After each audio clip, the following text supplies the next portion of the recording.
Que le Seigneur Jésus-Christ vous bénisse richement. Nous allons commencer par un mot de prière pour notre réunion de ce jour. Bien-aimé Seigneur Jésus, toi notre Père, toi notre Seigneur, toi notre Roi, toi notre tout en tout Père, nous voici au-devant de toi Seigneur en ce jour et nous voulons te bénir, ô Père, pour tout ce que tu ne cesses de manifester dans notre vie, pour tout ce que tu ne cesses de faire pour nous. Merci Seigneur pour la foi, merci Seigneur pour le message et par-dessus tout, ô Dieu, merci pour la révélation. Parce que nous croyons, Seigneur, que chaque victoire que nous avons, nous la tirons, Seigneur, de la révélation qui est la foi. Merci, ô Dieu bien-aimé, parce que tu nous as transmis cette foi. La foi que les saints avaient reçue, Seigneur, tu nous l'as donnée, Père, aussi. Afin, ô Dieu bien-aimé, que dans cet âge, nous puissions savoir comment marcher, comment nous comporter, ô Dieu. Merci, Père, pour la santé. Merci, Seigneur, parce que tu prends soin de nous. Jour après jour, tu te manifestes devant nous comme étant les Jéhovah Jireh. Tu es celui qui nous guérit, tu es celui qui nous délivre, tu es celui qui nous fait du bien, Seigneur, que ton nom soit loué. Mais Père, si nous sommes rassemblés, au Dieu, en ce moment, c'est pour une cause juste, c'est pour ta parole. C'est toi qui as promis, Seigneur, au Dieu, d'ouvrir ta parole à ton épouse, parce que ton épouse, elle est ton cœur, et ton mystère est caché dans ton cœur. Ainsi, Père, laisse que notre intelligence, ô Père bien-aimé, soit débarrassée de toute idiotie. Que notre intelligence soit débarrassée de toute ténèbres, Père, mais que les fils, ô Dieu de ton amour, puissent nous illuminer, Seigneur, afin, Père, que nous puissions produire la lumière éternelle. Parce que nous croyons que si tu nous as amenés ici, Seigneur, ô Dieu, c'est pour que nous puissions témoigner de cette lumière. Pas seulement témoigner de cette lumière, mais c'est pour que nous puissions faire un avec cette lumière. Ainsi, ô Dieu, étant dans la chair, qui est une condition du temps, il y a des besoins, Seigneur, des guérisons, de différentes manières, Seigneur, nous voulons être secourus. Et Père, comme nous t'identifions comme notre époux, nous n'avons personne d'autre vers qui, ô Père bien-aimé, tourner notre désir et nos besoins, Seigneur. Voici pourquoi nous venons vers toi, afin que tu accomplisses tes bienfaits au milieu de ton peuple, ô Seigneur. Parce que c'est toi l'époux capable, accomplis-les, Seigneur.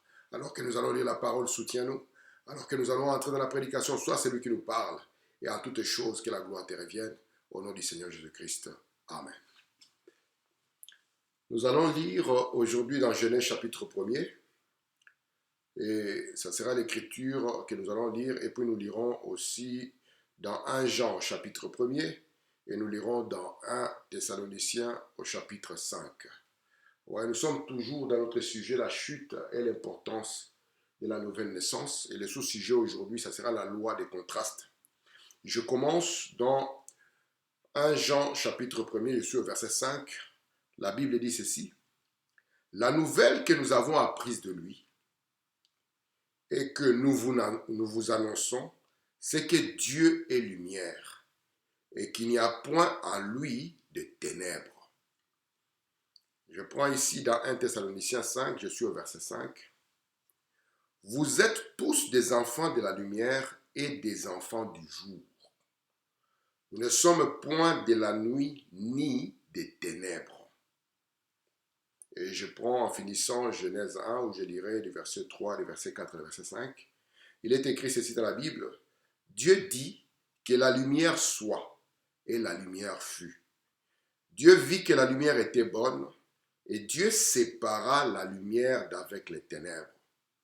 Dieu appela la lumière jour et il appela les ténèbres nuit. Ainsi, il y a un soir et il y a un matin, ce fut le premier jour. Amen. Alors que Dieu ajoute des bénédictions à la lecture de la parole, je vous salue tous au nom du Seigneur. Comme vous le savez, nous sommes dans ces petits sujets afin d'ajouter juste notre pierre et la grâce du message que Frère Branham nous a donné pour élever notre foi, ouvrir davantage notre intelligence afin que nous puissions savoir comment marcher et comment nous comporter, particulièrement en ce jour où nous vivons. Remarquez, la dernière fois où nous avons parlé, nous avons essayé de montrer l'autre versant. Nous avions d'abord commencé à tracer l'homme, parce que comme de bons chasseurs, nous ne voulons pas simplement regarder quelque chose à son apocalypse, à sa fin, mais nous voulons remonter chaque piste. Et parmi les pistes dont les sages avaient parlé, il avait parlé de la trace du serpent sur le rocher. Et nous voulons aussi, parce que c'est un message que Frère Branham avait à cœur de pouvoir apporter, nous voulons aussi tracer ces serpents que nous avons vus. Et nous comprenons qu'il est pour nous important de le voir, parce que nous allons comprendre sa nature et qui sera différente de la nature d'Adam au fur et à mesure que nous allons avancer.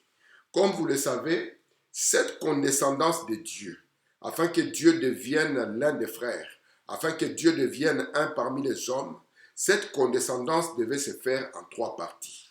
Et nous avons compris que cela commence d'abord par l'éternité.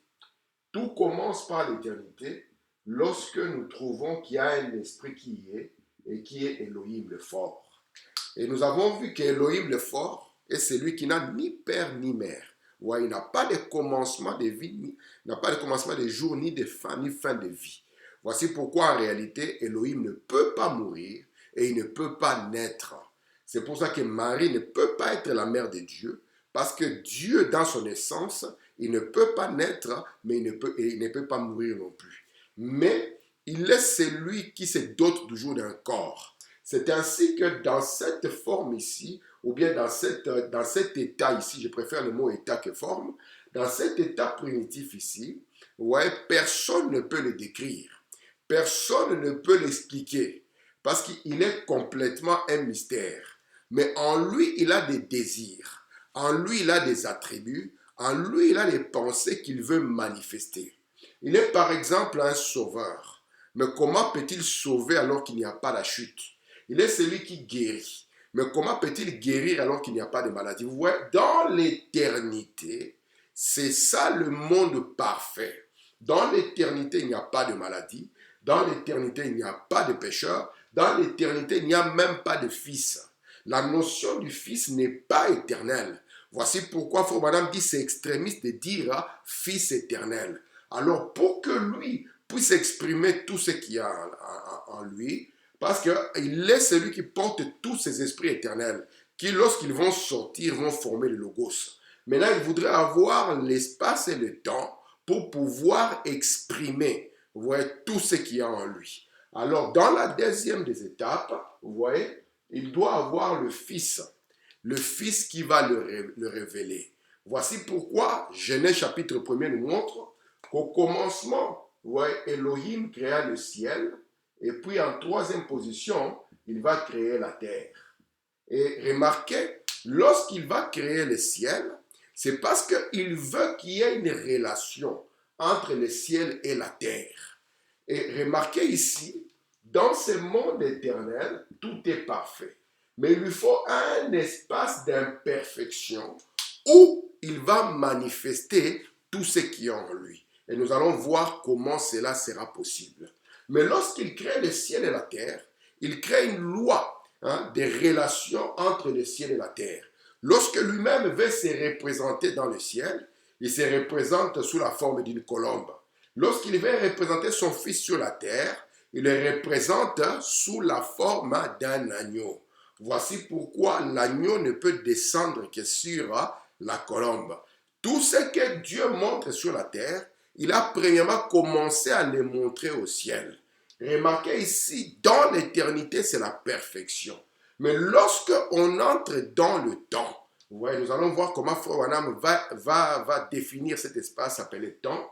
Lorsqu'on entre dans le temps, il y a une loi de contraste qui va commencer à se manifester. Et nous verrons le pourquoi de cette loi de contraste. Dans le temps, il y a celui qui est éternel. Et puis nous allons voir la loi de contraste qui va commencer à mener de père. Il y aura toujours deux choses. Alors qu'au début, on n'en avait qu'une seule chose. Je vais commencer à lire Frère Branham parce que j'aimerais lire beaucoup. Je ne vais pas encore revenir à zéro et tout encore synthétiser. Mais j'aimerais avancer parce qu'il y a beaucoup de choses que je dois lire. Dans le message de la perfection, prêché le 10 juin 1956 au paragraphe 10, Frère Branham dit: Dieu n'a pas de fin, comme l'éternité.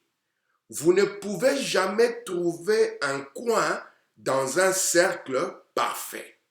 Voici pourquoi l'éternité est représentée comme un cercle parfait. Et lorsque le cercle est parfait, je vais essayer de le dessiner.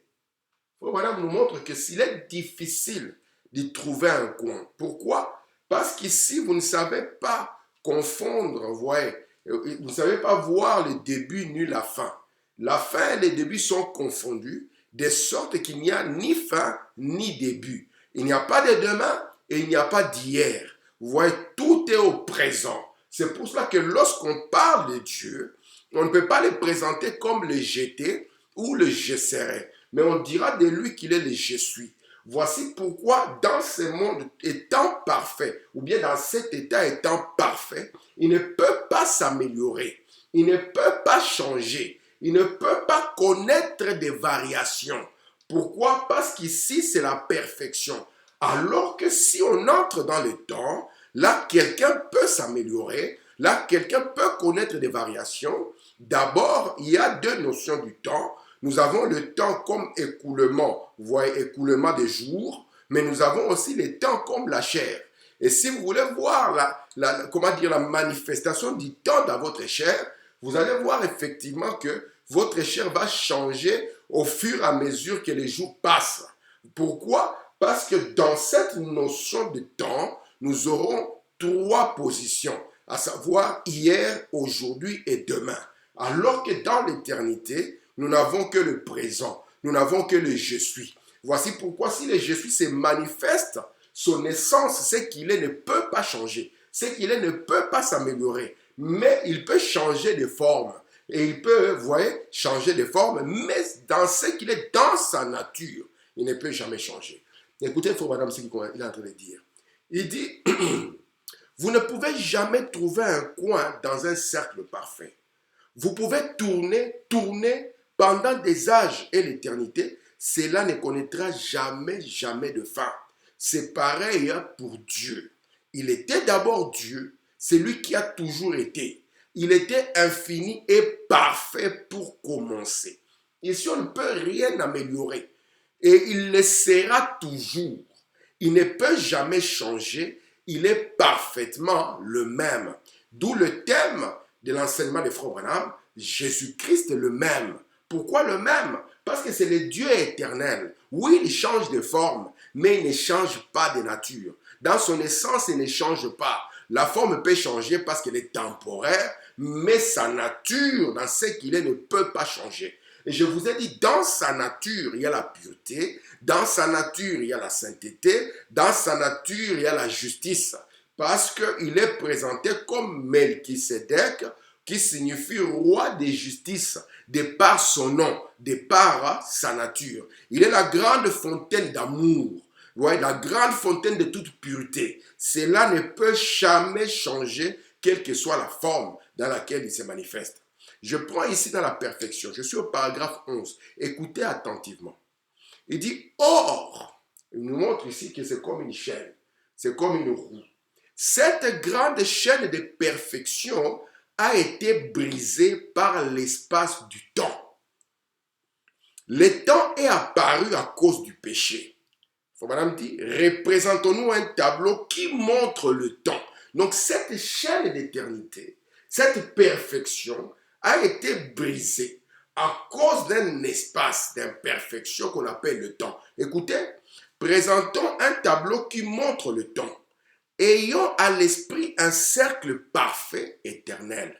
Puis tout d'un coup, le péché s'y introduit un petit, comme ma femme l'appelle, un petit machin, une petite dépression. Il faut même l'appeler ailleurs une petite brèche, ouais, comme une ouverture.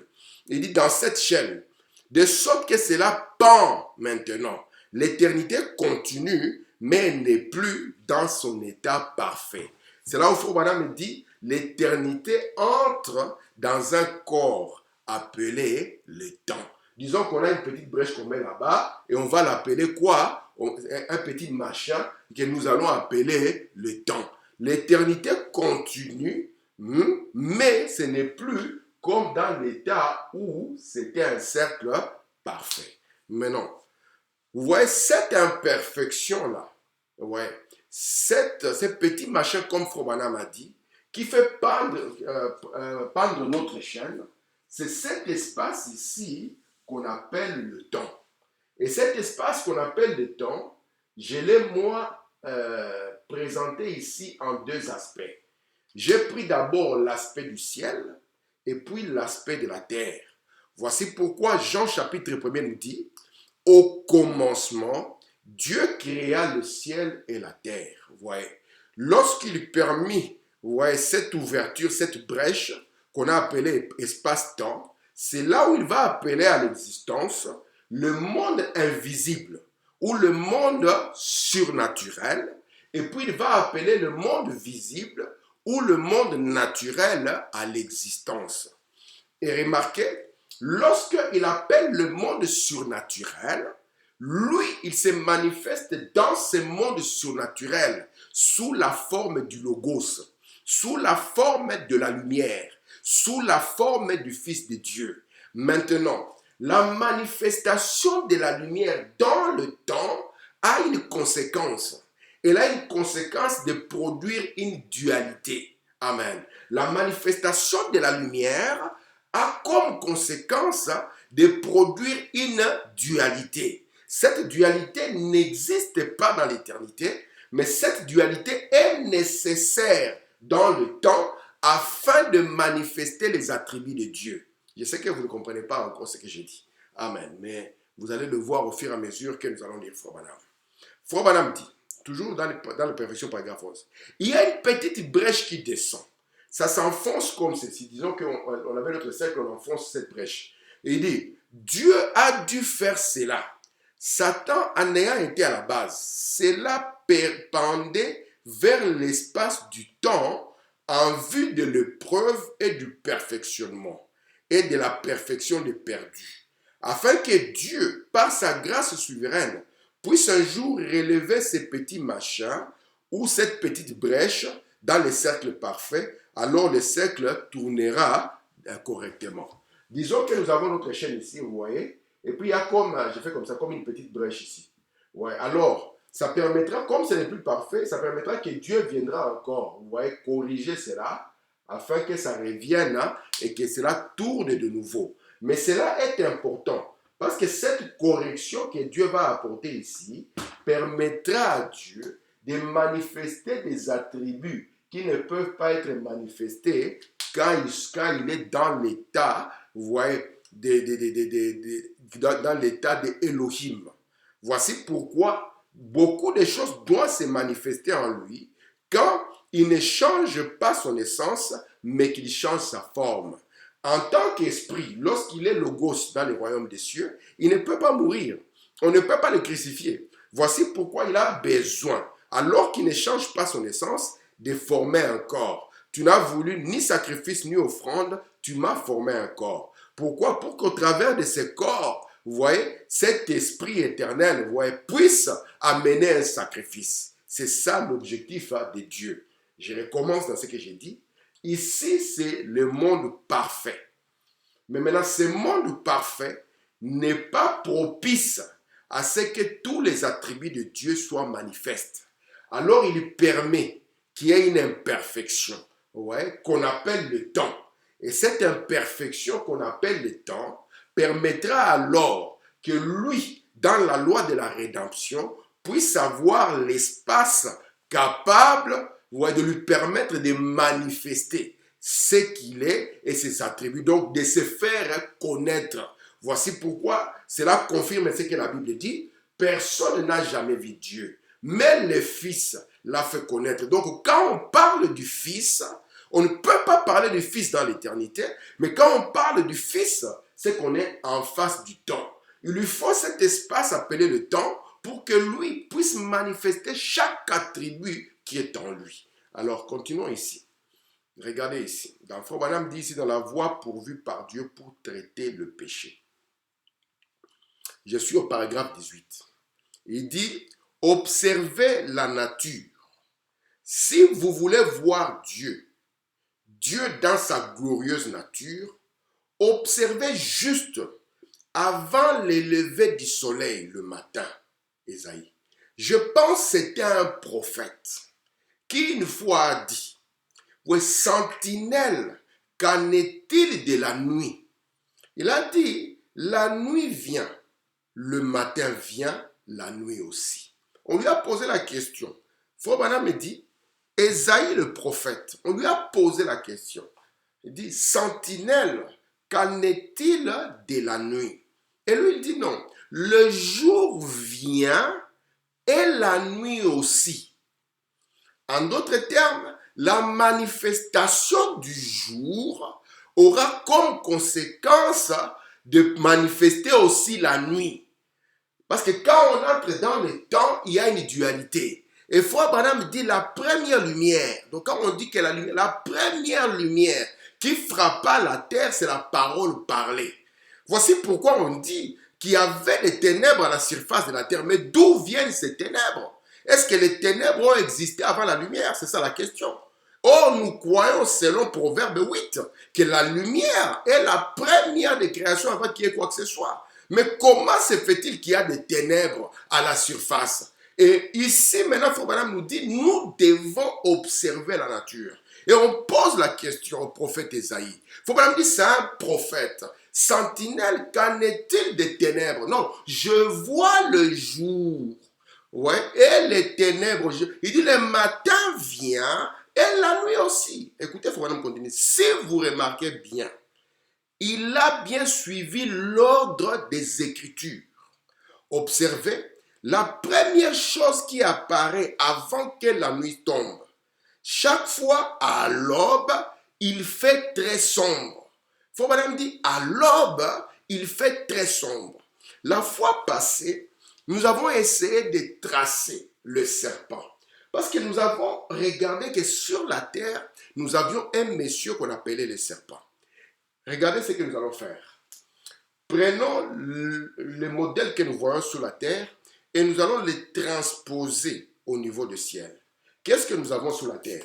Sur la terre, nous avons les créations graduellement dans l'intelligence jusqu'à ce qu'on arrive aux primates, aux grands singes, aux primates, les chimpanzés et tout ça. Et quand on arrive aux singes ici, je mets cela en troisième position. On arrive aux singes. En deuxième position, nous avons les serpents. Et puis en première position, nous avions Adam, notre père. Ouais. Au sommet de tout ce qu'il y avait sur la terre, il y avait Adam. Or, tous les trois tels que nous le voyons ici, ce sont des mammifères. Les primates ici, les singes ici, ce sont des mammifères à sang chaud. Les serpents ici, c'est un mammifère à sang chaud. Et l'homme aussi, c'est un mammifère à sang chaud. La Bible confirme qu'il y a différentes chairs, mais nous croyons tous que ce sont des mammifères à sang chaud. Maintenant, qu'est-ce qui va différencier? Tout ici, ce sont des êtres vivants. Adam était un être vivant, les serpents étaient un être vivant, les singes aussi sont des êtres vivants. Mais tous ici ne sont pas des âmes vivantes. Vous voyez? Le seul qui est une âme vivante, c'est Adam. Et pourquoi? Parce qu'au-delà de la respiration que les singes ont, que les serpents ont et que l'homme naturel a, lui, il a reçu le souffle de Dieu. Amen. Et ce souffle de Dieu est ce qu'il a rendu, lui, particulièrement différent de tous les autres. Remarquez ici, nous pouvons le voir exactement dans l'ordre de Dieu. Lui, il est le type du croyant, les serpents, le type du soi-disant, tandis qu'ici, les singes, ils sont éliminés, n'ont pas d'âme, ce sont les types des incrédules. Et déjà, on peut les sortir du lot. Nous les sortons du lot. Et ils vont dépendre de la position d'Adam. Ouais. Et ils vont, parce qu'ils seront sous la juridiction de celui qui est le Dieu de la terre. Maintenant, ici, il va y avoir deux messieurs. Et ces deux messieurs que nous voyons ne sont rien d'autre que le reflet de ce monde invisible. Et qu'est-ce qu'il y a comme reflet dans le monde visible? Frère Branham montre que dans la chair, dans la constitution, le serpent et l'homme se paraissent. Parce que Frère Branham dit que le serpent était un homme. C'est vrai qu'il était plus grand qu'Adam, mais son sang était compatible. Et étant un animal dans la chair, il connaissait les principes de reproduction. Parce que c'était la manière des animaux de se reproduire. Mais ici, maintenant, la différence avec lui, c'est qu'en lui, le souffle, vous voyez, ce souffle ici, qui est le droit à la vie éternelle, qui est le droit d'être propriétaire de la terre, n'avait pas été soufflé en lui. Lui alors, aussi longtemps qu'il était dans la juridiction d'Adam, lui aussi dépendait d'Adam, jusqu'au jour où il y a eu rébellion. Alors, qu'est-ce qui se passe ici, mes frères? Regardez, lorsque nous transposons cela au ciel, nous trouvons que la chute ou le péché n'a pas commencé sur la terre. La terre n'est que le reflet, vous voyez. C'est comme l'ombre et la réalité. Frère Branham dit, les visibles ne sont pas les réels, mais les invisibles sont les réels. Ici, la terre n'est que le reflet du monde invisible. Vous voyez, de cette loi de contraste que nous avons trouvé dans le monde invisible. Et qu'avons-nous trouvé? Nous avons trouvé qu'il y a guerre dans le ciel. Et la première notion du serpent, le non-serpent ici, vous voyez, c'est une notion qui a été aussi reproduite dans le ciel. Vous voyez, lorsque nous prenons Apocalypse 12, on parlera de Lucifer comme un grand dragon, comme le serpent ancien. Pourquoi le serpent ancien? Parce que quand Dieu va commencer à créer, il va créer d'abord le monde invisible. Et qu'est-ce que Dieu va faire dans le monde invisible? Suivez-moi attentivement, c'est capital. Qu'est-ce que Dieu va faire dans le monde invisible?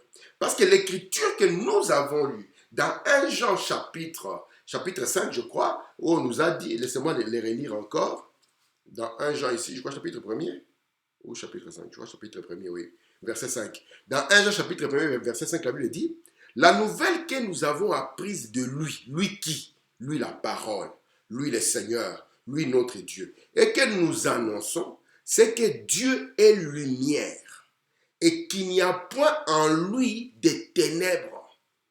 Donc, lorsque vous remontez ici, dans son essence, il n'y a pas en lui de ténèbres. Lui, il est lumière, lui, il est jour. Et ici, nous allons trouver que nous aurons le jour, et puis ici, dans l'autre, nous aurons la nuit. Et celui-ci doit produire les enfants du jour, celui-ci doit produire les enfants de la nuit. Vous comprenez? Et cela fera le jour de l'homme. Tandis qu'ici, en haut, vous voyez, Dieu a commencé à exprimer des choses sous forme allégorique qui allaient avoir des conséquences ici sur la terre. Maintenant, on nous montre ici que dans Dieu, de par sa nature, il n'y a point de ténèbres. Mais ces ténèbres, mon Dieu, ils viennent comment? Comment est-ce qu'ils parviennent? Parce que ces ténèbres vont avoir un impact.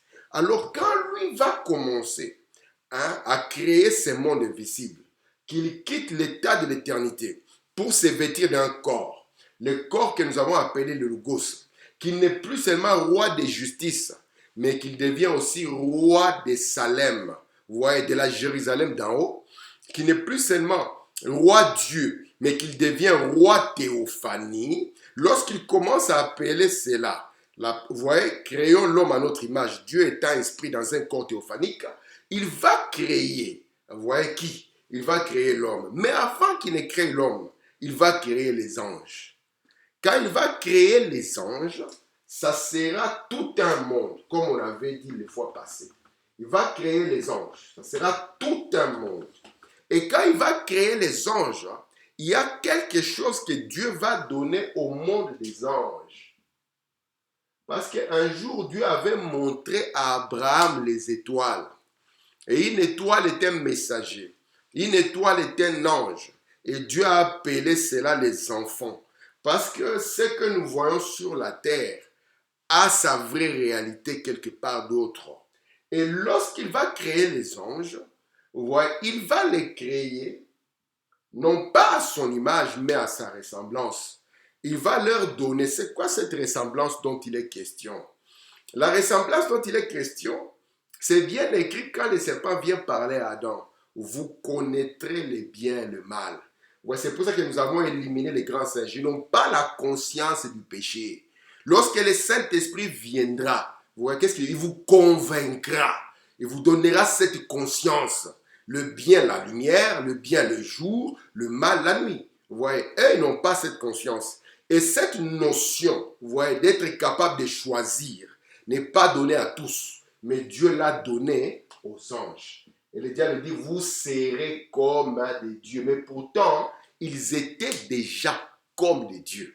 Parce que Dieu les avait créés à son image et à sa ressemblance. Et Dieu va donner à ces mondes invisibles, les êtres qui seront là, il va leur donner le choix. En d'autres termes, il va les placer exactement comme il avait fait pour Adam. Parce que vous ne pouvez pas voir l'arbre de la vie ici et l'arbre de la connaissance du bien et du mal ici sans que premièrement cela puisse commencer dans ce monde ici. Parce que le monde de la terre n'est que le reflet de ce qu'il y a au ciel.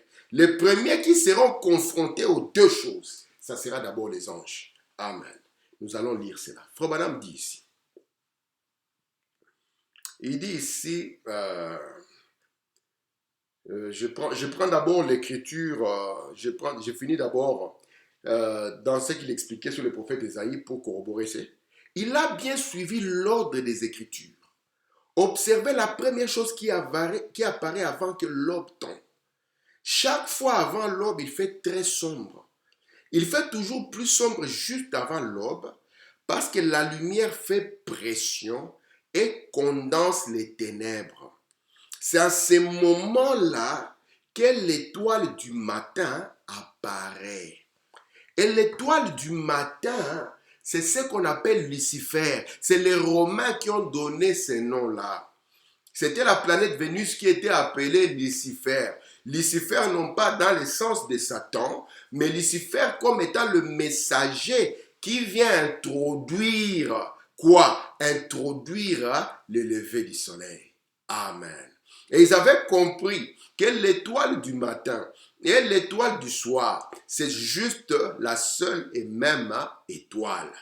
Et ainsi, dans le royaume de Dieu, il y avait un qui avait la position d'introduire quoi? La lumière du trône aux autres anges. Et c'était Lucifer.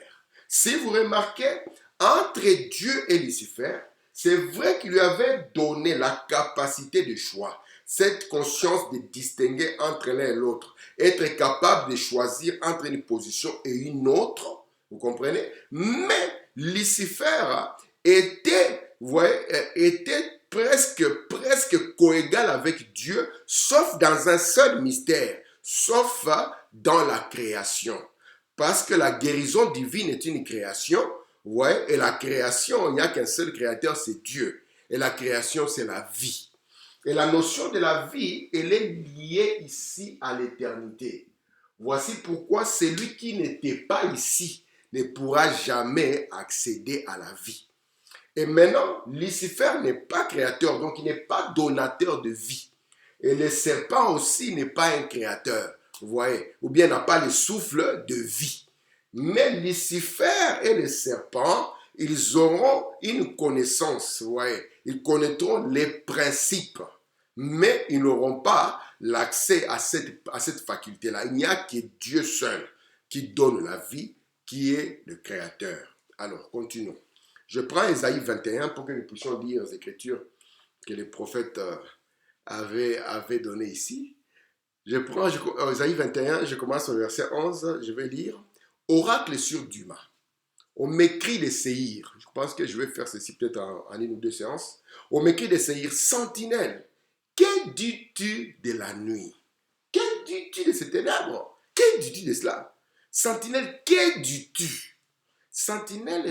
La sentinelle répond, le matin vient et la nuit aussi. Ouais. Ce n'est pas seulement la nuit qui est là, c'est le matin.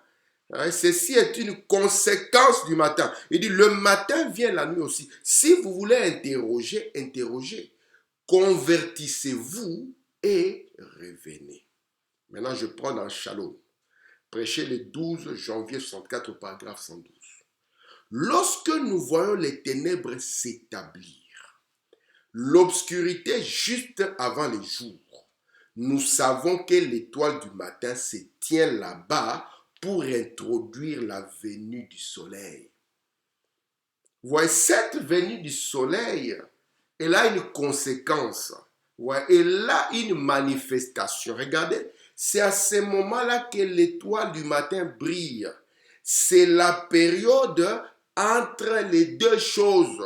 Voici pourquoi il est dangereux d'avoir une position intermédiaire.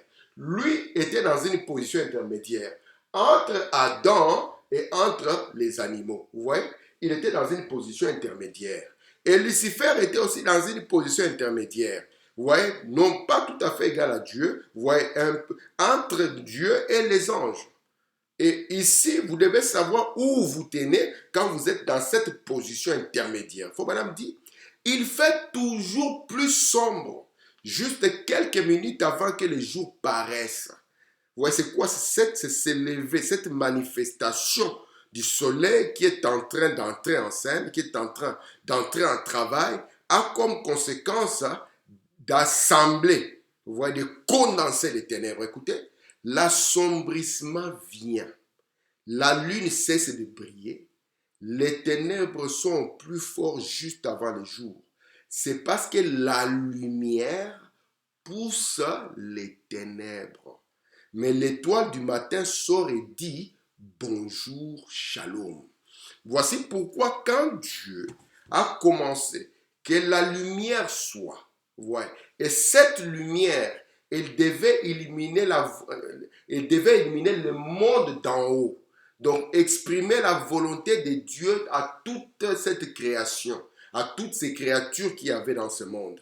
Mais quand on dit que la lumière soit et que Dieu va séparer la lumière et les ténèbres, c'est là où vous avez votre bataille. Quand Dieu sépare la lumière d'avec les ténèbres. Pourquoi? Parce qu'à cause de ce choix, il y aura une certaine catégorie, les 2 tiers, vous voyez, qui ne voudront pas de cette lumière, de cet enseignement, mais ils voudront de notre enseignement. Voici pourquoi on dit que par sa queue, les dragons a pris les 2 tiers. Il faut madame dire qu'est-ce que signifie la queue. Il dit c'est un enseignement. Donc il y aura un monsieur qui sera un enseignant. Parce que c'est lui qu'on envoie dans une position d'intermédiaire, il doit apporter un message. De la même manière que Lucifer a apporté un autre message et qu'avec cela, il a créé quelque chose d'autre, cette même reproduction, nous allons encore la revoir sur la terre. Continuons à lire, madame, ça va devenir de plus en plus clair. Je prends ici dans Sentinelle. Qu'en est-il de la nuit? Paragraphe 88. Prêché le 30 novembre 58. Le matin vient, c'est vrai. De quoi s'agit-il? C'est le matin qui se dessine, qui vient, qui propulse la lumière et c'est ce qui amène d'épaisses ténèbres. Ouais. C'est la manifestation de la lumière, ouais, qui est la conséquence de ce que vous voyez sous forme de ténèbres, juste avant que la lumière ne se mette à briller. Maintenant, je prends encore, il y a ici un homme qui peut allumer la lumière, du 29 décembre 1963, paragraphe 89. Dans Genèse 1.3, il a dit que la lumière soit, et la lumière apparut. Sa parole est d'abord sortie, puis la lumière l'a suivi et a dissipé les brumes, et les ténèbres sont allées d'un côté, et la lumière a brillé de l'autre. Maintenant, écoutez, dans Job, serviteur de Dieu, 23 mars 1955, paragraphe 20, Frobanam prend ce que les gens citent dans le psaume 23. Ils disent, oui, quand je marche dans les vallées sombres de l'ombre de la mort, il n'est pas dit vallée sombre, il est dit la vallée de l'ombre. Et si c'est sombre, il n'y aura pas d'ombre. Il faut une certaine quantité de lumière pour former l'ombre. Ouais, c'est cette quantité de lumière qui a pour conséquence. Vous pouvez le voir lorsque vous voyez la colonne de feu se tenir entre d'un côté les camps des Égyptiens et de l'autre les camps d'Israël. D'un côté, du côté égyptien, c'était ténébreux et de l'autre, c'était quoi? C'était la lumière. C'est toujours cette lumière. Quand vous ne la recevez pas, alors vous êtes dans la manifestation ténébreuse. Et quand vous la recevez pour vous, vous êtes dans la manifestation de la lumière. Voici pourquoi on dit en lui il n'y a point de ténèbres. Le premier croyant, c'est Dieu lui-même. Amen. Et il montre maintenant, vous, ces enfants, vous n'êtes pas les enfants de la nuit. Vous êtes les enfants du jour. Voici pourquoi, lorsque nous parlerons de l'éternité encore, on dira il y aura un jour où il n'y aura plus de nuit. Amen. Pourquoi il n'y aura plus de nuit? Parce que l'incrédulité, vous voyez, n'aura plus de cœur pour pouvoir le choisir. Merci Seigneur. Ce jour-là, sur le calvaire, prêché le 25 septembre 60, paragraphe 29. Le péché n'a pas commencé sur la terre. Le péché a commencé au ciel. Qu'est-ce qui s'est passé? Écoutez, le diable, Lucifer, le diable, fut une créature condamnée pour sa désobéissance avant même qu'il ne touche la terre. Lucifer n'était pas encore arrivé, mais il était condamné pour sa désobéissance. Écoutez, le péché a commencé au ciel où Dieu avait mis les anges et tous les autres sur la même base qu'il avait mis les êtres humains. Donc, avant même qu'ils ne viennent ici, les premiers qui ont connu cette base du choix, ce sont les anges. Écoutez, frère madame, l'arbre de la connaissance, l'arbre de vie et l'arbre de la connaissance, entre lesquels l'homme devrait choisir. Et quand Lucifer eut le privilège de faire son choix, le premier à faire le choix, ce n'était pas Adam. Ouais, c'est d'abord lui. Quand Lucifer eut le privilège de faire son choix, il chercha quelque chose qui fit mieux que ce que Dieu avait. Ce fut le début des ennuis. Alléluia. Je vais encore lire quelques citations ici. Dans Où est-il le roi des Juifs?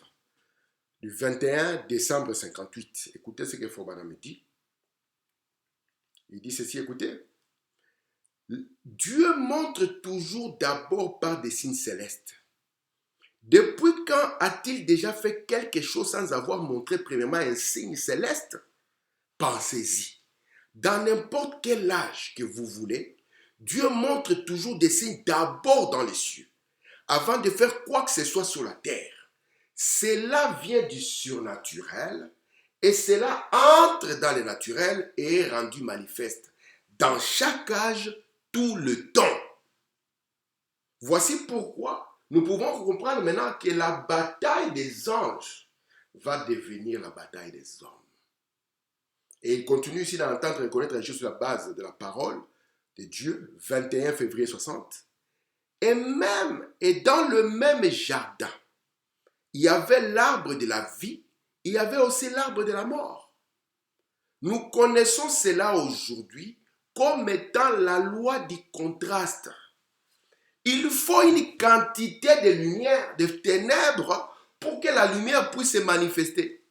Il faut qu'il y ait un malade pour que le guérisseur puisse se manifester.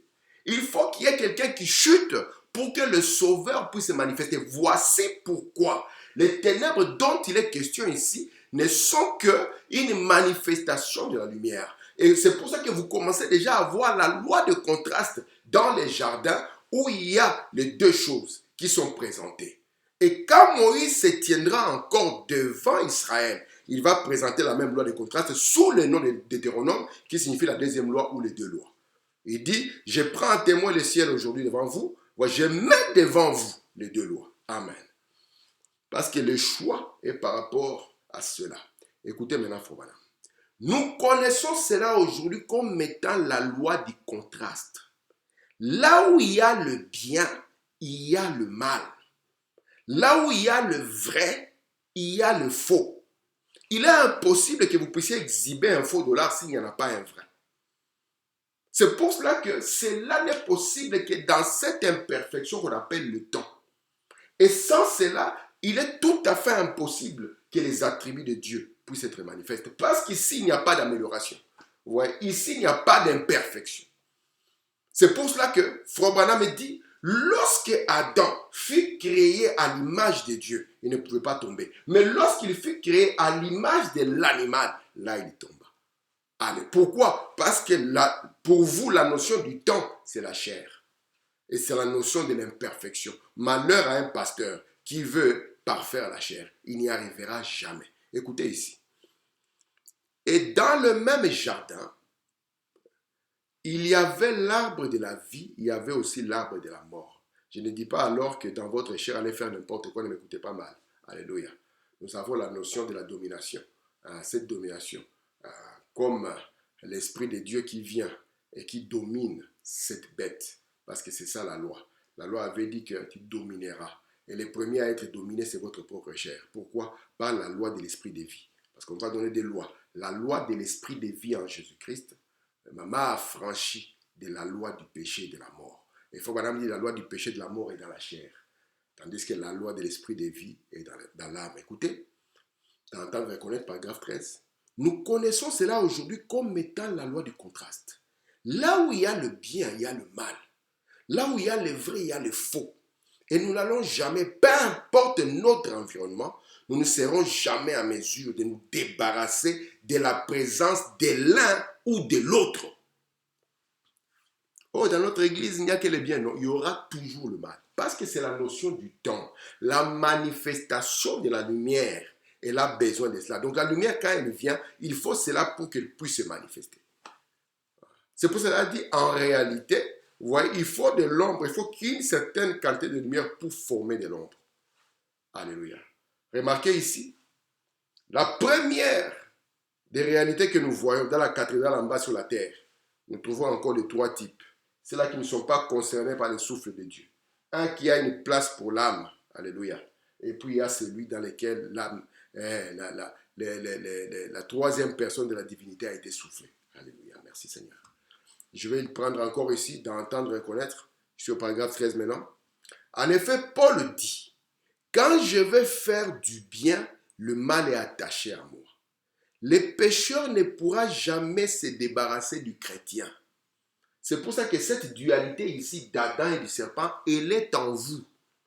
Frère Branham dit, qui que vous soyez, dans votre chair, c'est Ève et Satan. Il est dit dans la parole parlée de la sémence originelle. Dans votre chair, c'est Ève et Satan. Pourquoi c'est Ève et Satan? Parce que vous êtes venus selon l'enseignement de Maha. Écoutez, en effet, Paul dit, quand je vais faire du bien, le mal est attaché à moi.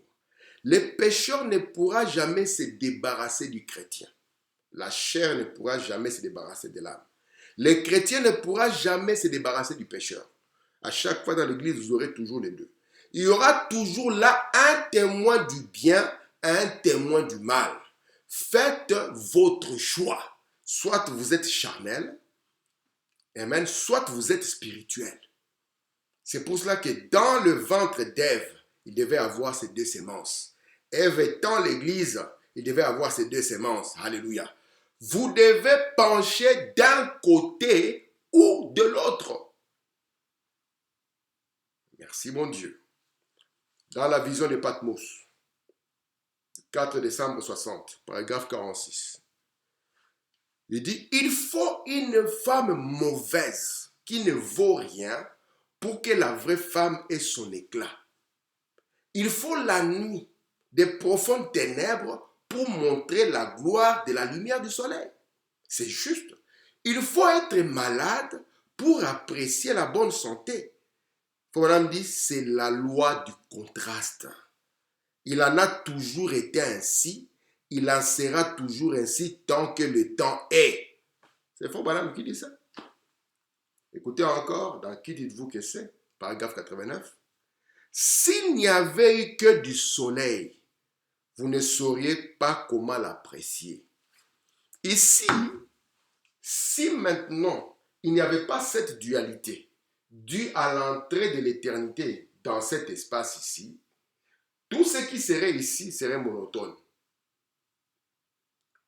Ouais. Tandis que lorsqu'on entre ici, dans la notion d'éternité, on supprime hier, on supprime demain. Et on est dans une condition différente, qu'il est même impossible de vous expliquer. Mais si on amène cette réalité ici, ça sera une monotonie. Écoutez, Fobana, s'il n'y avait eu que du soleil, vous ne saurez pas comment l'apprécier. Qu'en serait-il s'il n'y avait pas eu de maladie? Vous ne saurez jamais apprécier la bonne santé. Qu'en serait-il s'il n'y avait pas eu de méchantes personnes, de méchantes femmes?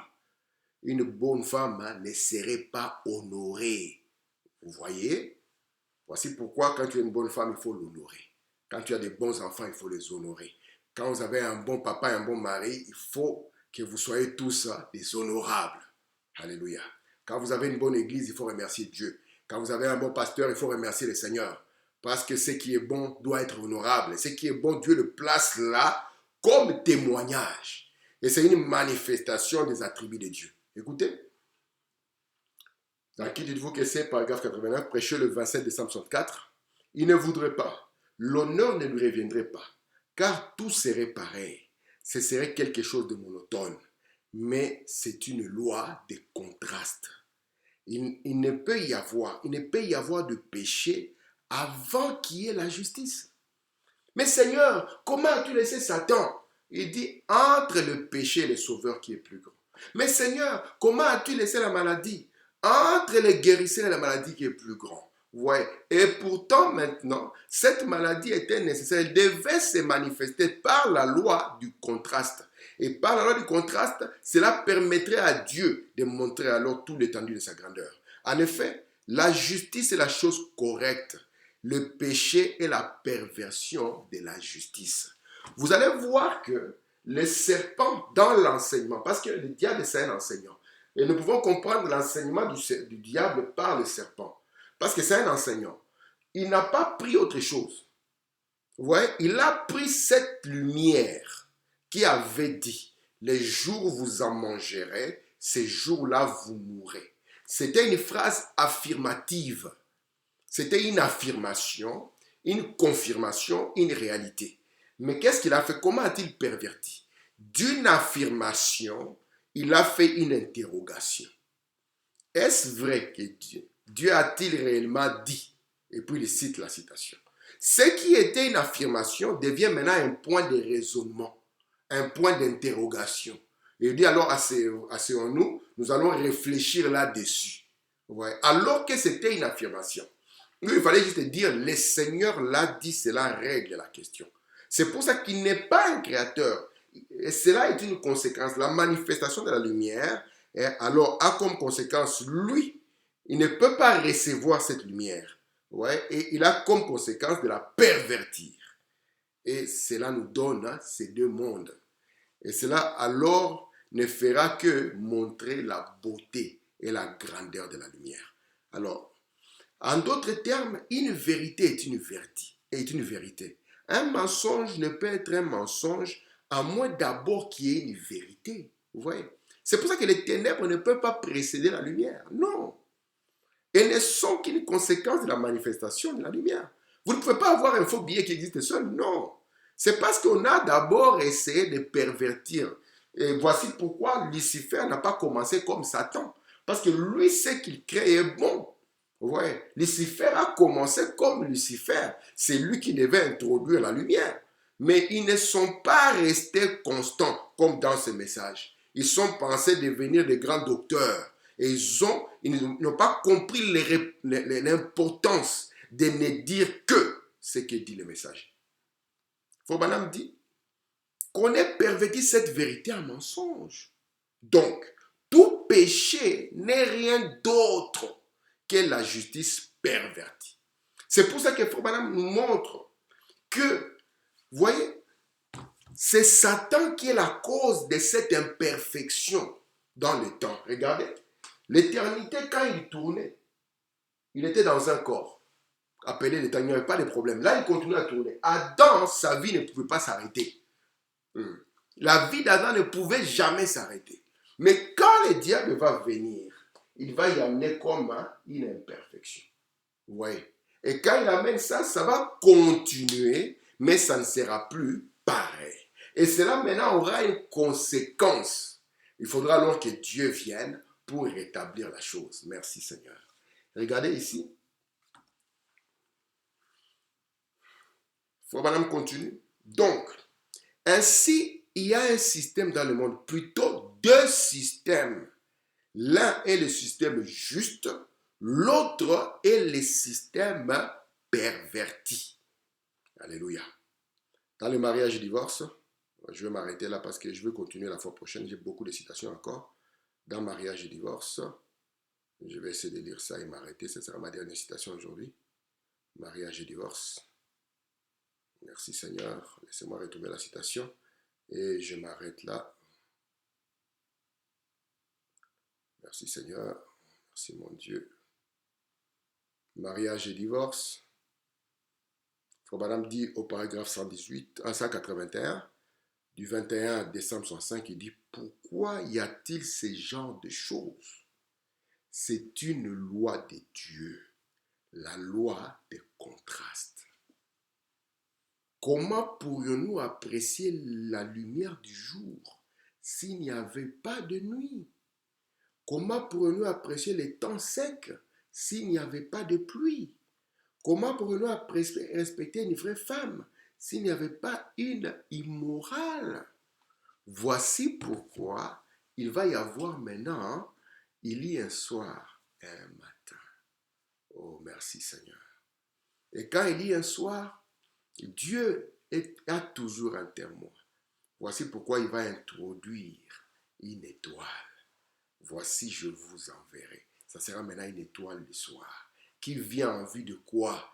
Qui vient en vue de nous apporter le matin éternel où il n'y aura plus de nuit. Que nous puissions comprendre que cette loi de dualité est capitale. Elle est capitale pourquoi? À cause d'une imperfection, d'une perversion, vous voyez, qui a fait que le cours normal des choses s'est arrêté.